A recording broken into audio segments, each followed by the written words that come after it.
Hello and welcome back for round 3 of our beer dinner series between Brew Belly and True Respite. Has it been only 3? It feels like It's been a long time between 2 and 3. I have many great memories from just a few beer dinners. It's been too long. Yeah. So glad to be back here doing this again. This is my personal favorite time of year. I was just saying to Brandon, one of our employees at the brewery today, like, is this not the best? I mean, it doesn't get better than pretzels, German beer, and Schnitzel, and all the fun stuff we're going to get to today. So all the brown colors of the world. So yeah. You guys made it too easy on me this time. Last time I think I had to do a pairing with 2 or 3 sours and a fruit beer. You tried doing that. Today it's all malty beers. You guys made it too easy. This is the good stuff right here. This is the fun stuff. So without further ado, I want to get into this first round here. So first up is Bright Spot Beer Co. Lager. This is a German-style Helles lager. It's pale, straw-colored. There's just a hint of sweetness, but it's not overbearing. When people think of, a German lager or just beer in general, I mean, this is beer-flavored beer right here. And that may end up being the theme for the evening. It's nice and clear. Bright Spot Beer Co. is a brand that we started at True Respite so that we could focus on simplicity, repeatability, and approachability. We brew a lot of beers, as Dave mentioned, that have big, bold flavors. We attack a lot of different spots on your palate with different beers that we brew. This one's meant to be almost exactly the opposite. This beer is meant for just enjoying, with great company, with great food, and it's more just an accoutrement to a good time as opposed to the featured course. So without further ado, Dave, let's try some Bright Spot Helles Lager. Cheers. Couldn't wait. Yeah. No, that's nice. You get some nice grain in there. There's actually a little bit of citrusy character from the hops, but it's just enough to accent that sweet malty body. There's the crisp, sulfury kiss of a classic lager yeast strain. I mean, you could drink a lot of these. And again, you guys made it real easy on me. I mean, what says German more than pretzel? I think they give pretzel the credit of being the first snack food ever made. So, Okay. and I wanted to put beer in both of the dipping sauces here. So we've got our house mustard here at Brew Belly that we use. Definitely has beer in it. 3 types of mustard, a touch of horseradish. And then today we wanted to make some beer cheese. So we took some of the Bright Spot. We did 3 types of cheese in there, a touch of horseradish, and then I actually whipped in a little bit of mustard too. So you're going to get the tang from the mustard. You're going to have the little mustard seeds in there that'll give you that little pop. You're always talking about the textures of foods, so that one will definitely give you a little pop. So, dig in. I am so excited. It's tough to attack this like the Jenga pretzel here. Well, I'm going right from the bottom. We're going to let it keep hanging here. Gotta pick the right spot for the salt. It's getting hard for me to speak because I'm salivating too much here.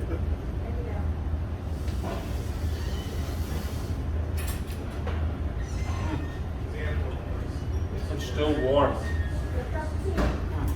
And again, you guys will be bringing this pretzel back in your oven for just about 5 minutes. 5 minutes sounds good. There's that, so I'd love to talk about texture when it comes to food. This one has that nice well-cooked exterior. The inside is still soft and a little doughy. I mean, the warmth from the bread, the tang. I double dipped on you on that one, my bad, dude. It's okay, you've been vaccinated. I got too hungry. All right, I gotta try some beer cheese. Here we go. Again, the beer cheese you can just serve cold or at room temperature. All right, here we go. No double dipping when a knife's involved. That's good. Okay.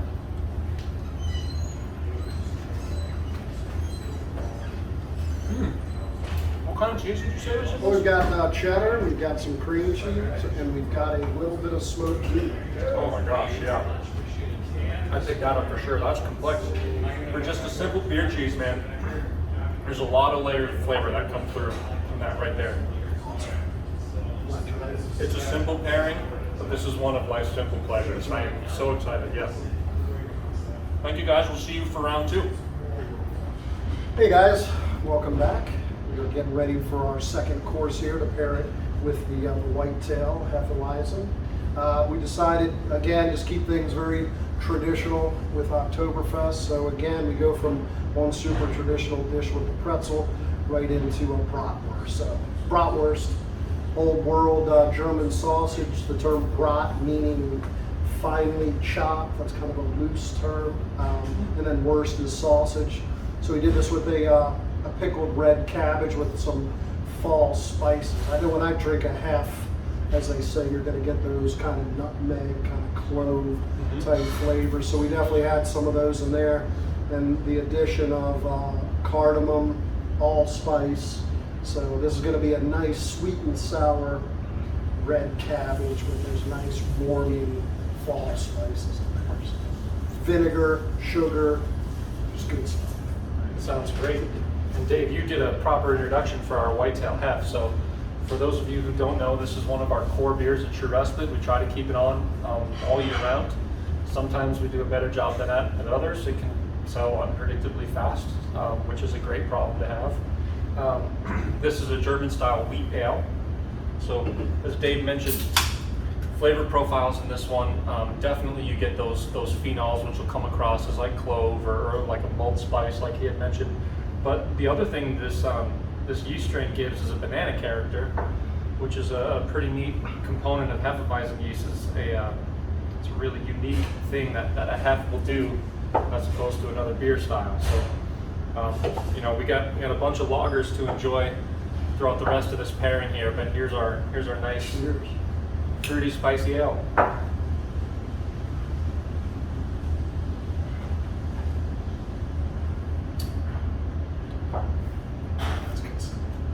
That's an all-year beer right there. Oh, yeah. We sell a ton of this in the spring.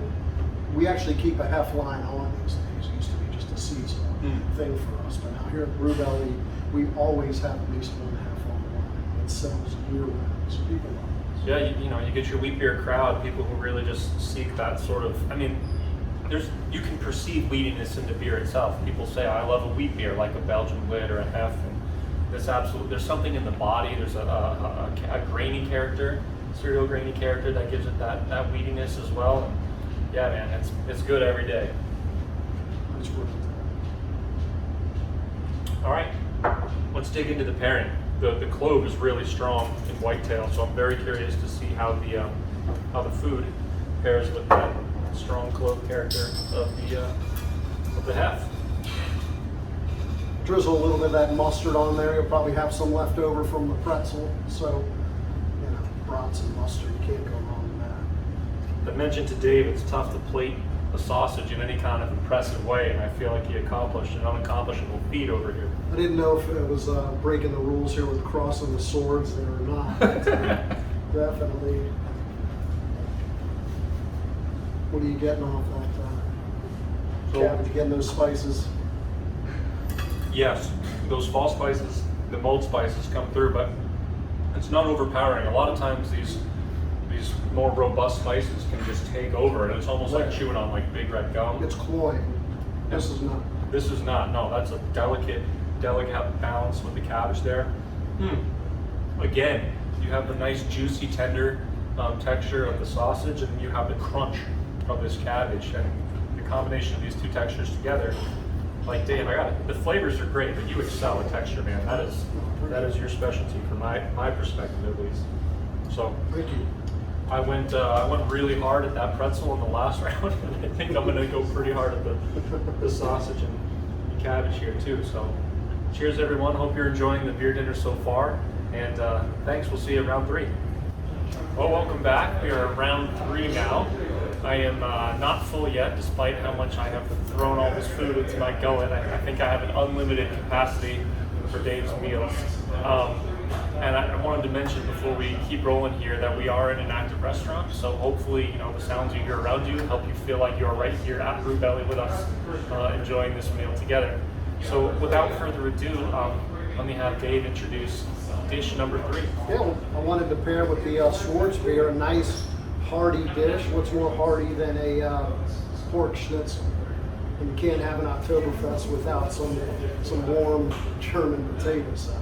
So I thought I'd combine the two of them, and then even to put it over the top more, I took some of your beer and made a nice kind of onion and sun-dried cherry brown gravy.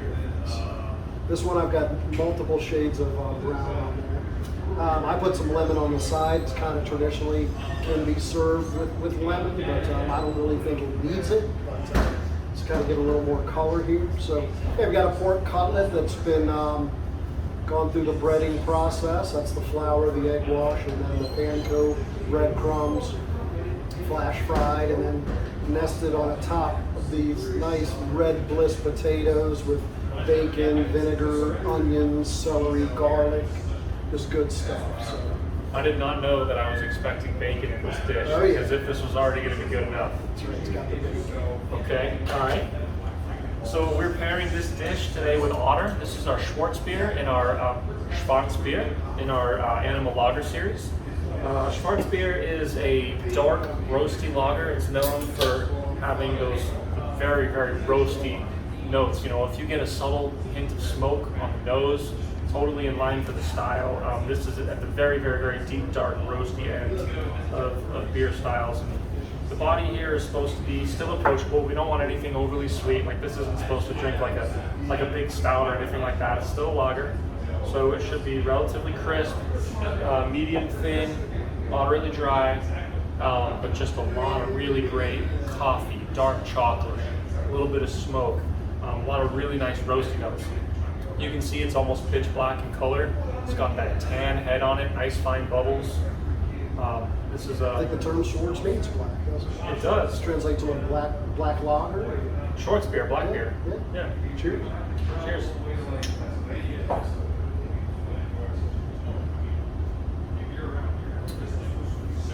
Great roasties. Yep. So good. It's not so roasty as to become bitter or acrid. It's just enough roast to make you feel like you're drinking something like with a little bit of like toasted fresh off a charcoal grill, maybe. We could have done a chocolate dessert with this. We could have done very nicely. Yep, we could have done that as well. And just a little anecdote I'll share here about my time in Germany. Can't remember what I was going to say now, Dave. Had a really good story. I had that effect on me. Man, I started thinking about the beer and the chocolate, and I was like, man, that would be great. And I'll share it in a little bit when I remember what I was going to say. Dig in. All right, let's try this pairing here. Need to get a piece of some more gravy. Oh yeah, I'm getting some gravy right off the base here. Nice crunch from the breadcrumbs. You said the pork was rolled or flattened before you did this? Yeah, you gotta pound it out. Super thin. Yeah. I mean, that's really what makes it. That ratio of the crispy, crunchy outside to that good meaty interior is just right. Let me get some of this bacon potato salad here now.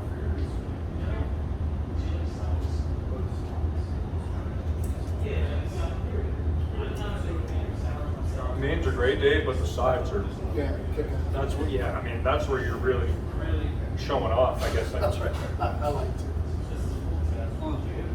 As I taste that with the Schwarzbier there, wow.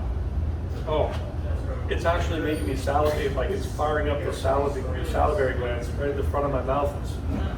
In particular, the gravy paired with the beer here just fires everything up.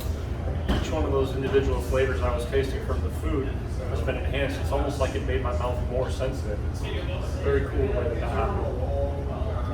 Glad you like it. Cool. Well, if I remember my story about my time in Germany, then I'll be happy to share that with you guys. But in the interim, we'll catch you at round number 4. Dave, I remember my story. All right, there we go. Let's hear it. So one night, I had gotten up to no good, and I missed my train. So my buddies are on the train, they're headed for Munich. I'm at my study abroad spot in France.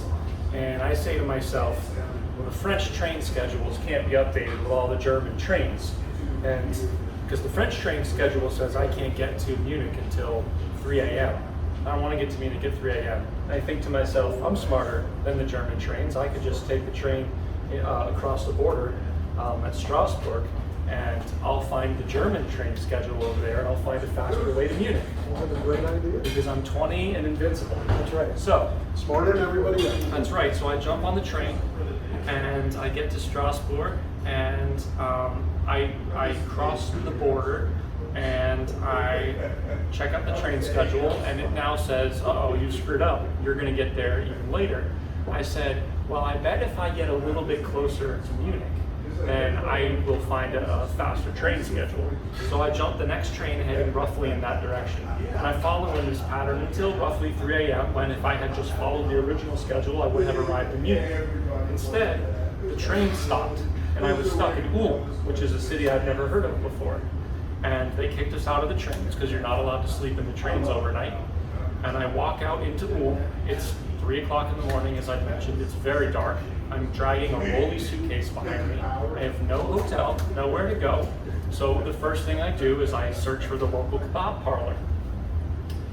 They're open. There's very drunk people enjoying kebabs together and speaking very rapidly to one another in German.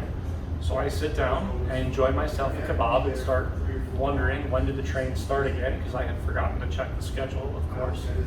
And as I'm enjoying my kebab, a German gentleman approaches me and asks me, "Are you American?" And it's 3 in the morning, it's dark, George Bush was president, Germans were not a big fan of George Bush.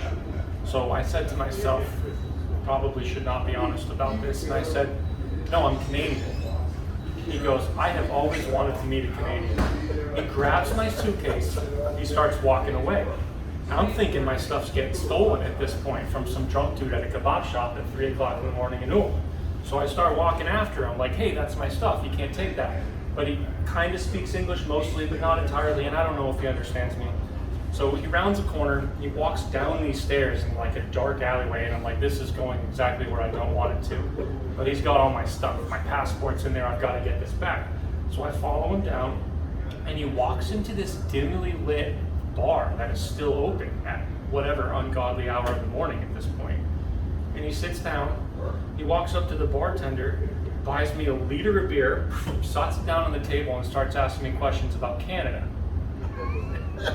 Now, I grew up in Vermont, so I was, 45 minutes from the Canadian border. I spent a good bit of time in Toronto, Montreal. I can answer enough to kind of get by. So we're having this fascinating conversation.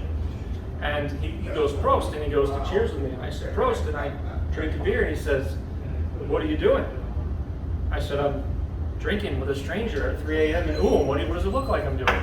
He said, "No, you have to touch the table after you cheers for all the people who can't be here drinking with you."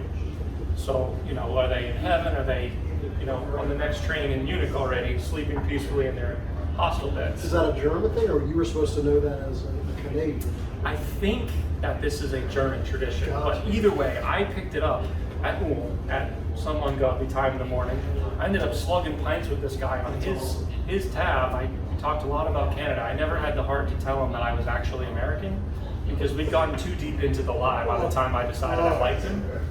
So, 6:30 rolls around, and he says, "Let me get your bags." And he walks me, drags my bags for me to the train station, sets me on the train that I need to get to Munich, wishes me well, and sends me on my way. That's fantastic. So from that moment on, every time that we cheers, I make sure to touch the table before I take my sip. I love it. And that is the story I wanted to share with you in course 3. But Now, we don't have time to talk about the course now. Well, anyway, yeah, the Schnitzel gravy got me lost thinking about that. I forgot my story for me. All right. So anyway, Could have been worse. He could have taken you to a German bathhouse instead. that would not have been Right, a little different. how I wanted to little spend different ending, I think. my evening at Right. Ulm. Yeah. Okay. Dave, why don't you take us away into the food pairing? All right, well, for this one, again, trying to keep traditions going here. Oktoberfest made a lot of strudel, not only Germany, but Austria. So there seems to be this debate on where strudel was invented. So, as the record books will tell it, it's actually born in Austria, but the Germans had adopted it very shortly, therefore after, and have been making it ever since. I thought it'd be fun to put inside of an egg roll wrapper. You know, I'm a big fan of handheld pies, so I just think the biscuit kind of flavors that go with this will go great with this beer. I made the caramel with a little bit of honey in it. I think that'll really pay tribute to those nice apples on there. And then we put a little almonds just to give it a little crunch. So. Okay, because texture, after all, is just as important as flavor. All right, so we are pairing with this Lagerhosen.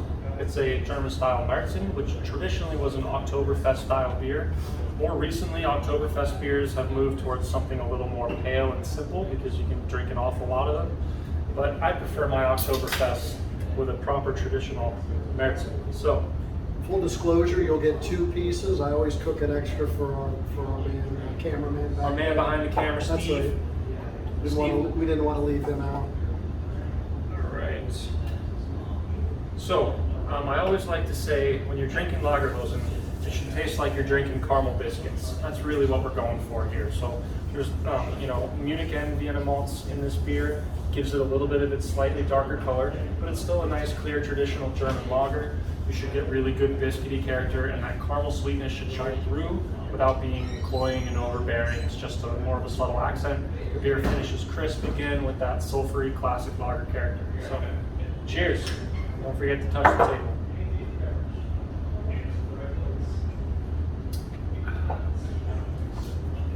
Caramel biscuits. Oh yeah, there it is. It's going to go great with this then. Yes. Nice Granny Smith apple for some tang in there, some brown sugar, fall spices. Oh my God, look at the stringiness of that caramel dip there.